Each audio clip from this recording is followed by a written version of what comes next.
Upaya pengosongan SDN Pondok Cina 1 mendapat perlawanan dari orang tua murid. Akibatnya, upaya Satpol PP mengosongkan sekolah ini pada Minggu pagi gagal. Ketegangan dan adu argumen kedua belah pihak tidak terhindarkan. Setelah perdebatan alot terjadi, akhirnya pengosongan SDN Pondok Cina 1 pun ditunda. Ditanyakan apa urgensinya bahwa harus dilakukan pengosongan hari ini juga di Minggu pagi untuk pengalih fungsian sebagai masjid. Sementara yang diminta oleh orang tua murid itu sebenarnya mereka tidak keberatan untuk dipindah gitu. Tapi tolong disiapkan dulu tempat relokasinya, tempat pindahnya itu disiapkan dulu supaya ruang kelasnya mencukupi. Karena kalau dengan mereka dibagi menjadi kelas siang di sana, berarti kan ada indikasi kuat bahwa ruang kelasnya tidak mencukupi sehingga harus dibagi kelas pagi dan kelas siang. Pasca polemik terjadi, pemerintah Provinsi Jawa Barat memberikan tanggapan. Gubernur Jawa Barat Ridwan Kamil sudah mengirimkan surat ke Pemkot Depok untuk memberhentikan sementara penyaluran dana pembangunan masjid yang akan dibangun di lahan SDN 1 Pondok Cina. Hal ini karena pembebasan lahan untuk pembangunan masjid belum selesai dengan bermusyawarah. Selain itu, Ridwan Kamil juga menginginkan Pemkot Depok tidak mengorbankan fasilitas pendidikan untuk pembangunan Masjid Raya Depok. Saya sudah kirim surat, intinya segala aspirasi daerah itu sangat kami perhatikan asal selesaikan dulu urusan dinamika lahannya kan, karena lahannya masih berdinamika. Ya sudah saya kirim surat, dananya ditunda sampai waktu yang tidak ditentukan gitu. Sampai itu selesai secara baik-baik, dan saya udah kirim surat tolong dikedepankan musyawarah. Setelah upaya pengosongan gagal, Senin pagi murid SDN Pondok Cina 1 masih beraktivitas. Namun kegiatan belajar dilakukan oleh relawan karena tidak ada guru dari Dinas Pendidikan Kota Depok yang datang untuk mengajar. Para guru di sekolah ini sudah tidak datang ke sekolah sejak adanya informasi bahwa gedung sekolah akan direlokasi menjadi tempat ibadah. Meski guru di SDN Pondok Cina 1 ini tidak datang ke sekolah, namun para murid tetap belajar dengan dibimbing oleh sejumlah relawan.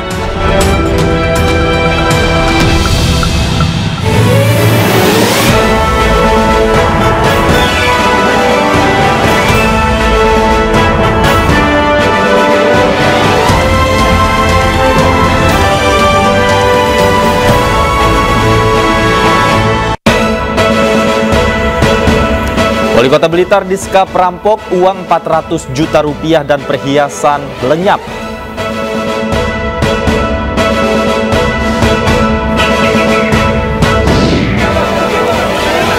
Rencana relokasi SDN 01 Pondok Cina Depok Jawa Barat terus mendapat perlawanan.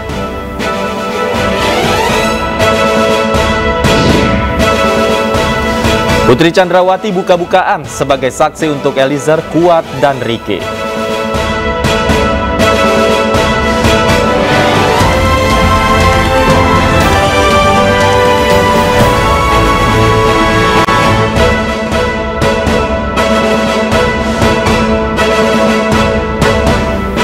Selamat sore pemirsa, demikian tadi berita pilihan iNews sore bersama saya Stefani Patricia. Dan saya Davi Pratama. Pemirsa, sidang lanjutan kasus pembunuhan Yosua Huta Barat kembali digelar. Putri Chandrawati hadir sebagai saksi, sementara sidang sempat berjalan secara tertutup.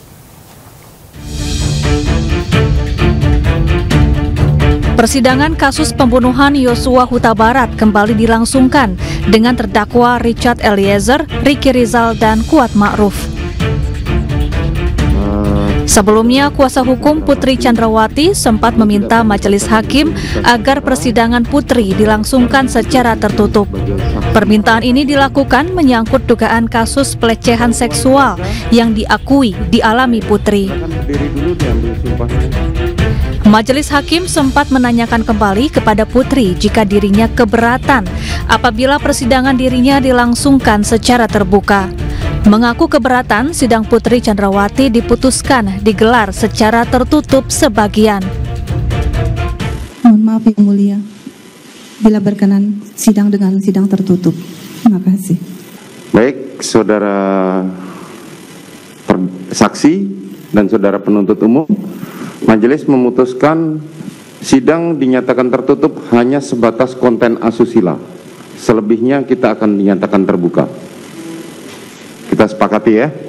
Ketika nanti sudah menyentuh konten asusila kepada para pengunjung, ketika majelis hakim menyatakan sidang tertutup, mohon meninggalkan ruang sidang. Tidak ada satu saksi, tidak ada satu orang pun kecuali penasihat hukum terdakwa dan jaksa pendakwa. Hakim meminta pihak lain selain kuasa hukum terdakwa dan jaksa untuk keluar ruang sidang ketika pembahasan terkait asusila. Dari Jakarta, tim liputan iNews melaporkan.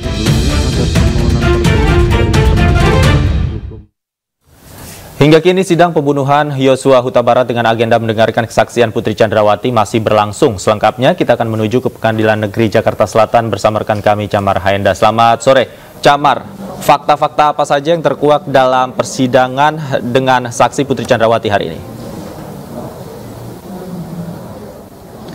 Ya baik, selamat sore Davi, Stefani, dan juga pemirsa. Saat ini untuk lanjutan dari persidangan pembunuhan Brigadir Nofriansyah Yosua Huta Barat masih terus berlangsung, yang dilakukan secara terbuka dan juga tertutup untuk pembahasan mengenai tindak asusila yang diduga dilakukan oleh almarhum Brigadir Nofriansyah Yosua Huta Barat. Ada sejumlah poin-poin yang dapat kami elaborasi meskipun tadi ini sempat dilakukan secara tertutup untuk dari pemaparan tindak asusila yang dilakukan oleh Brigadir Nofriansyah Yosua Huta Barat, dan sebelumnya juga pihak dari majelis hakim ini juga menggali kesaksian dari Putri Chandrawati mengenai kejadian-kejadian yang terjadi di 1 bulan menjelang pembunuhan, utamanya dari tanggal 5 hingga dengan 7 Juli 2022 di Magelang.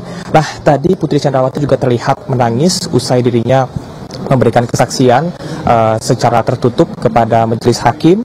Dan apabila kita lihat kepada pernyataan dari Putri Chandrawati sebelumnya dan juga dari BAP pada tanggal 4 dan juga hingga dengan 7 Juli 2022 dirinya mengaku sakit dan juga tidak enak badan, kemudian juga dirinya mengaku sakit vertigo dan juga memiliki penyakit asam lambung.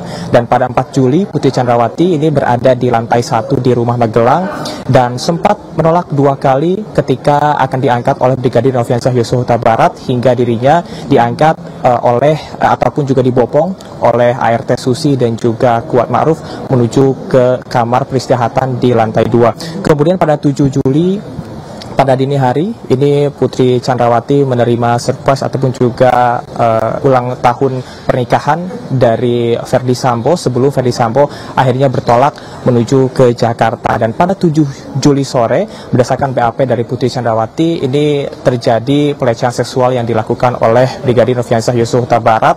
Saat itu dirinya melihat kaca dari kamar dirinya terbuka dan sudah melihat Brigadir Nofriansyah Yosua Huta Barat tiba-tiba berada di dekat kaki dari Putri Chandrawati. Nah, namun yang menarik, Davi dan juga pemirsa, perlu diingat bahwa sebelumnya Ricky Rizal memberikan kesaksian dari rentang 4 hingga dengan 7 Juli sempat melihat Brigadir Nofriansyah Yosua Huta Barat dipanggil oleh Putri Chandrawati untuk masuk ke dalam kamar dan memberikan suatu informasi secara berbisik. Nah, hal ini tentunya bertolak belakang dengan kesaksian dari Putri Chandrawati yang bisa dilihat ini tidak terlihat menjaga jarak dengan Brigadir Nofriansyah Yosua Huta Barat yang disebutkan dirinya telah melakukan pelecehan seksual. Dan kami juga akan nantikan kembali apa saja nantinya akan disampaikan oleh Putri Chandrawati, karena saat ini Putri Chandrawati sedang dikonfrontir untuk proses penembakan yang terjadi pada 8 Juli 2022. Sementara demikian, Davi, Stefani, kembali ke Anda di studio. Baik, terima kasih Camar. Kami akan terus menunggu informasi terkait jalannya sidang dengan agenda pemeriksaan saksi Putri Chandrawati hari ini.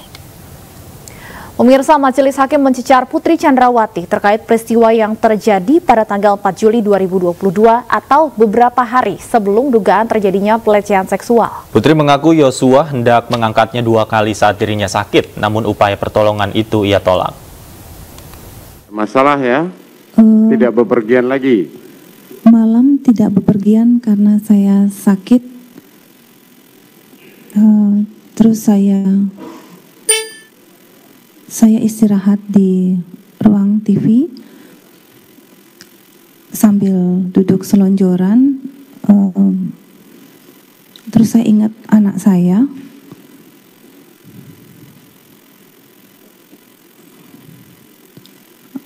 Terus Yosua ingin mengangkat saya 2 kali. Pada saat yang angkat pertama kali, saya bilang sama Dek Yosua, jangan. Nanti kalau saya sudah kuat, nanti saya naik sendiri ke atas. Lalu Kuat Ma'ruf menegur Yosua karena saya tidak berkenan untuk diangkat. Lalu kedua kalinya lagi, Dek Yosua mau mengangkat lagi, namun saya bilang sama Dek Richard, jangan Dek, nanti kalau saya sudah kuat, saya naik sendiri ke atas. Selanjutnya, temani Kuat dan Susi, setelah agak enakan saya naik ke atas. Dan malam itu saya ditemani Susi beristirahat di kamar atas. Sakit apa saudara pada saat itu? Saya pusing. Saya memang suka pusing karena sejak tahun 2011 saya pernah jatuh dan ada sedikit cedera di bagian punggung belakang saya. Putri Chandrawati sempat menyatakan keberatan saat hakim mempertanyakan jumlah uang yang ia kirimkan kepada Yosua setiap bulannya untuk kebutuhan rumah tangga. Putri mengaku membuat rekening dengan nama Yosua dan Ricky Rizal untuk memudahkan kegiatan operasional. Saya memberikan mobile banking ke Yosua untuk membayar-bayar kebutuhan. Kalau ada kebutuhan seperti misalnya kebutuhan rumah tangga seperti pembayaran listrik dan lain-lain, ataupun kebutuhan saya bayar. Saudara percayakan pada pengelola keuangan tersebut? Iya, Yang Mulia. Berapa bulan saudara kasih kepercayaan uang tersebut kepada pengelola keuangan? Kalau untuk keuangan, range-nya tidak nominal pastinya, tergantung banyaknya kebutuhan atau kebutuhan tiap harinya. Bagaimana? Kalau untuk range-nya Yang Mulia, saya tidak memberikan nominal yang pas karena tergantung daripada kebutuhan. Tergantung pada kebutuhan, tetapi kepastiannya setiap bulan berapa yang saudara berikan? Mohon izin Yang Mulia, saya menjawab. Bukan, pertanyaan saya berapa? Karena ini tanya apa dihadirkan oleh jaksa penuntut umum di ruangan ini. Saya tidak bisa memastikan berapa nominalnya Yang Mulia. Saudara tidak bisa memastikan. Oke. Pertanyaan saya selanjutnya, apakah itu harus menggunakan rekening mereka atau pakai rekening saudara? Mohon izin Yang Mulia, karena waktu itu saya juga sudah minta izin dulu sebelumnya kepada Dek Ricky maupun Dek Yosua untuk dibuatkan rekening atas nama mereka, karena sebenarnya untuk memudahkan mereka untuk melakukan transaksi. Karena kalau pakai nama saya, pada saat memakai untuk pembayaran ATM, kadang-kadang waktu memakainya itu nama saya kan Putri, kadang-kadang itu suka dipermasalahkan. Jadi, apa yang dipermasalahkan? Karena yang make misalnya Dek Ricky atau Dek Yosua, tapi namanya Putri, tapi dipakai oleh mereka, pasti dipermasalahkan karena. Dan pemirsa, untuk membahas kesaksian Putri Chandrawati dalam sidang hari ini, sudah bergabung bersama kami kuasa hukum Brigadir Yosua Martin Lukas Simanjuntak. Selamat sore Bang Martin. Selamat sore Mbak, selamat sore Mas. Ya, Bang Martin, saya yakin Anda ikut mengawasi jalannya sidang hari ini. Ada beberapa poin menarik, diantaranya yang pertama Majelis Hakim mengabulkan permintaan Putri Chandrawati supaya sidang berlangsung tertutup saat membahas soal dugaan pelecehan seksualnya. Dan yang kedua adalah pengakuan Putri Chandrawati bahwa Yosua sempat menawarkan untuk mengangkat dirinya 2 kali saat sedang sakit di tanggal 4 Juli 2022. Sejauh ini tanggapan dari tim kuasa hukum almarhum Yosua seperti apa, Bang Martin? Ya, terima kasih. Saya sebenarnya ini lagi ada kegiatan ya, membela hak hukum klien saya juga di daerah Dewi Sartika. Cuman demi Ainus, apa-apa lah saya luangkan waktu sedikit. Jadi begini, Mbak dan Mas ya, sebuah acara berita ini sore hari. Tadi saya melihat ya, ketika Putri Chandrawati ini menjawab, intervalnya itu ada panjang, dia sempat seperti berpikir ya, ada sekitar 1,5 sampai 2 detik. Nah, ini indikasinya ya, kalau orang yang menyampaikan keterangan terpotong seperti itu, berarti dia sedang berpikir. Berarti dia tidak menggunakan ingatannya atas suatu peristiwa yang terjadi. Itu pertama. Yang kedua, tadi dikatakan bahwa dia menolak dibopong dan Joshua menawarkan membopong sebanyak 2 kali. Yang jadi pertanyaan begini, Mbak. Pertama tadi ditolak, ya. Yang kedua juga ditolak. Nah, yang jadi pertanyaan, kenapa bisa ada yang kedua? Dan kenapa almarhum itu mengajak Eliezer? Itu jadi pertanyaan. Kalau saya menduga, ya, di awal itu, ya, itu perintah untuk membopong justru datang dari Putri Chandrawati. Namun karena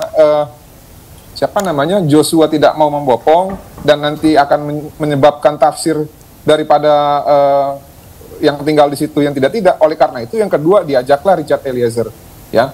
Nah, ternyata Putri tidak mau. Tapi itu bukan soal. Karena kenapa? Pasca ini yang dipersoalkan masalah bopong-bopong ini, mereka tanggal 5 masih jalan-jalan loh ke mall. Masih akur. Dan tanggal 7 dini hari mereka masih suap-suapan, sehingga tidak ada masalah. Bahkan Kuat Ma'ruf sendiri mengatakan bahwa itu bukan hal yang aneh pada saat itu, dan ini tidak pernah lagi dipermasalahkan di persidangan. Ini menurut saya ini hanya ingatan-ingatan Putri Chandrawati ya terhadap konsep pembelaan yang lama yang telah gugur, yang mana sudah tidak dipertahankan lagi oleh para penasihat hukumnya. Itu mengenai bopong. Oke, artinya Bang Martin, Anda meragukan keterangan Putri Chandrawati dalam persidangan. Ia menolak untuk dibopong oleh klien Anda. Iya, jadi menurut saya ya, pada saat itu perintah itu untuk membopong justru perintah datang dari Putri sendiri. Namun karena Joshua tidak mau dianggap terkesan kurang ajar, makanya yang kedua dibawa Richard Eliezer. Ya, nah, cuman pada saat dibawa Richard Eliezer, ternyata Putri tidak mau dibopong. Seperti itu aja, Mas, Mbak. Ada juga keterangan lain yang berbeda ya antara Putri Chandrawati dengan saksi sebelumnya Richard Eliezer. Salah satunya mengenai wanita misterius yang dikatakan Eliezer menangis di rumah Jalan Bangka. Menurut Anda, siapa kemudian yang nanti bisa membuktikan keterangan mana sebenarnya yang benar dan mana yang tidak benar alias bohong? Ini dibutuhkan data saintifik, ya. Kenapa saya bilang demikian? Diperlihatkan saja CCTV di sekira bulan Juni dari tanggal 1 sampai tanggal 30 ya. Apakah ada pergerakan dari rumah Saguling ke Jalan Bangka? Ya, traffic light juga kan punya CCTV ya. Lalu rumah Jalan Bangka juga kan punya CCTV. Dibuka aja, mereka berani nggak? Buka aja call data record, buka aja percakapan WhatsApp pada antara waktu dari tanggal 1 Juni sampai dengan tanggal 30 Juni. Karena kalau kita meminta untuk mereka jujur, saya pikir ini sulit. Karena kenapa? Ketika jujur, inilah yang akan membuka motif sesungguhnya, gitu ya. Walaupun memang secara lubuk hati yang paling dalam, saya yakin pasti ketika menyampaikan itu tidak benar, saudara terdakwa Putri Chandrawati ini melawan hati nurani sendiri. Kenapa? Karena dia mengetahui adanya ketidakbenaran dari yang dia sampaikan. Demikian. Oke, Bang Martin, dalam hal ini kan Putri Chandrawati bertindak sebagai saksi mahkota. Artinya semua kejadian pada saat itu yang melihat langsung dan merasakan adalah Putri Chandrawati. Bagaimana menurut Anda majelis hakim bisa mengungkap fakta, kemudian mengungkap cerita-cerita dan konstruksi hukum yang memang saat itu benar-benar terjadi? Jadi gini, sebenarnya kan Putri ini hari ini dihadirkan ya dalam kapasitas untuk memberikan kesaksian terhadap peristiwa yang menyangkut terhadap siapa? Kuat Ma'ruf. Ya, Ricky Rizal, lalu siapa lagi? Richard Eliezer. Sebenarnya yang ditanyakan itu bukan mengenai Putri, tapi mengenai pengetahuan Putri ya, sesuai dengan pasal 1 angka 26 ya, yang melihat, mendengar, dan juga mengalami suatu peristiwa pidana. Nah, namun memang karena tidak bisa dipisahkan juga secara normatif ya, walaupun berkasnya di split sync, tetap di sini kan Putri juga sebagai terdakwa. Oleh karena itu, dalam kesempatan ini yang sebagai saksi, hakim dan JPU juga menggali kebenaran material terhadap apa yang diduga dilakukan oleh Putri. Apa yang diduga dilakukan Putri? Putri mengetahui bahwa dengan Verdi Sambo melakukan perencanaan pembunuhan dan percakapan dengan Richard Eliezer dan menyiapkan barang untuk membunuh, menyiapkan tempat, itu dapat mengakibatkan kematian Joshua. Namun bukannya mencegah, Putri Chandrawati justru menyarankan dan memberikan informasi untuk memfasilitasi suaminya menunaikan tindakan tersebut. Itu perbuatan pidana kalau kita konteks dalam pasal 55 KUHP ya. Baik, Bang Martin, terakhir mungkin kalau dari timeline yang tergambar sejauh ini, artinya tanggal 4 kan ini Putri menyatakan ditawarkan untuk dibopong oleh Yosua. Kemudian tanggal 7 ini dugaan pelecehan seksual menurut Putri Chandrawati tentunya. Dari tanggal 4 sampai tanggal 7 Juli ini sempat ada komunikasi dari Yosua ke keluarga atau kekasihnya? Ada. Jadi gini, Joshua itu dari tanggal 3 ya sebenarnya udah minta izin mau pulang ke kampung ya. Karena kenapa? Dia mau minta izin sama keluarganya yang ada di kampung karena mau nikah di tanggal Januari atau akhir bulan ini, akhir tahun ini ya. Nah, ini saya duga ada hubungannya dengan yang terjadi di tanggal 7 Juli gitu ya. Kan saya pernah mendalilkan antitesis dari apa yang disampaikan oleh rekan Febri ya, terjadi kekerasan seksual. Saya mencoba membuka pikiran, bagaimana kalau yang sebenarnya yang terjadi itu yang mau dilecehkan Joshua. Ya, dan pada saat itu dia pamit mau pergi ke kampung gitu untuk melakukan izin untuk melakukan salah satu bagian dalam hal adat untuk nantinya persiapan menikahi dengan Vera di awal tahun. Nah, cuman kan mereka masih bersikeras nih terjadi kekerasan seksual. Padahal yang namanya kekerasan seksual ataupun pemerkosaan itu delik material harus bisa dibuktikan secara kausalitas.